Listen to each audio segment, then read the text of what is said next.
Hello and welcome, Yarn Besties.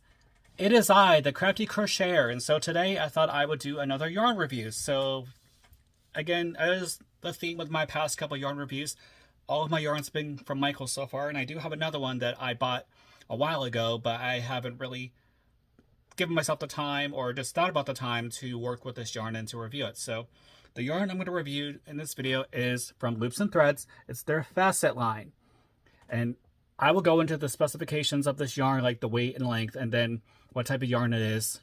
And then I will show you the swatches that I made, one knitted and one crocheted. And then at the end of the video, I will give my honest review of how I like this yarn and what I like about it and what I may not like about it. So if you're ready, grab your crochet hooks, grab your knit needles, grab some yarn, and let's get this started. All right, everyone. So here is the yarn that I am reviewing in this video. So this is from Loops and Threads. It's at your local Michael's, and I think I got this for around under $10. It's their Facets line, and I love this colorway. It's got all the colors of the rainbow in this one, but of course they have many different colorways available for this particular yarn. And I will go into the specs right now. So it is 279 yards or 250 meters, 3.5 ounces or 100 grams. And they classify this as a number 4 worsted weighted yarn, but when I worked with this yarn, it worked more like a 3 and a 2, and I'll tell you why in a moment. So it's 100% acrylic, and it's hand washed cold, and according to the instructions, you don't bleach it, you just dry it flat, don't iron it because of the acrylic fibers. And the recommended hook size for this particular yarn is a US J or 10 or 6mm crochet hook, or if you're using knitting needles, they recommend a 5mm or US 8. And then the colorway for this yarn is Brilliant. They call it Brilliant. And then for the hook size, I did use a J 10 or 6mm. Of course, you can go lower because of the nature of the yarn. And you see the strands here. This kind of reminds me of the Lion brand Ferris wheel yarn.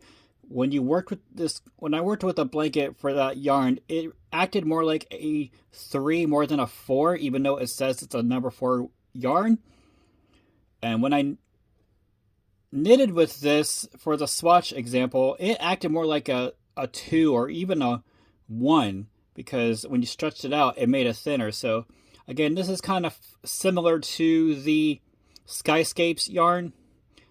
It's kind of delicate and thin, so you got to be careful with this yarn when you're working with it, because you don't want to have too much tension because it could have the possibility of snapping.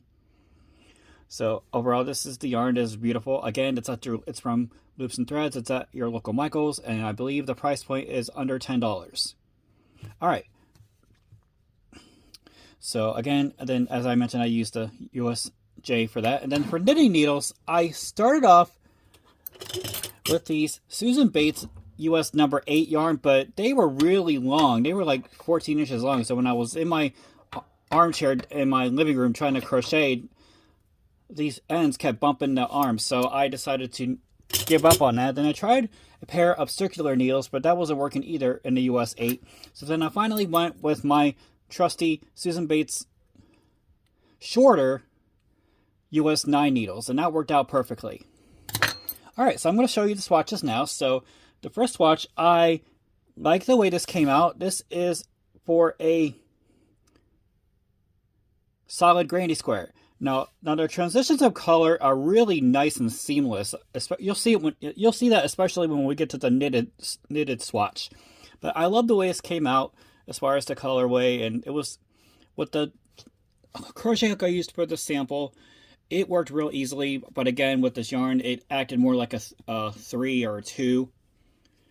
So you got to be careful when you work with that yarn. But overall, it was easy to work with. It was soft, but as you can see over here, there's a lot of haloing or pilling in this yarn. So again, you got to be careful when you're on your tension or when you're trying to work with it, so you don't want to get that extra pilling into your work. So this is what it looks like. This is the right side. This is the wrong side, obviously, but that turned out to be really nice with this swatch. All right, so then I'm going to show you the knitted sample now, and then this turned out really nice. I love the transition of color. You see down here, this is where the purple was, and it started turning to yellow and the light green, then you start getting to the blues.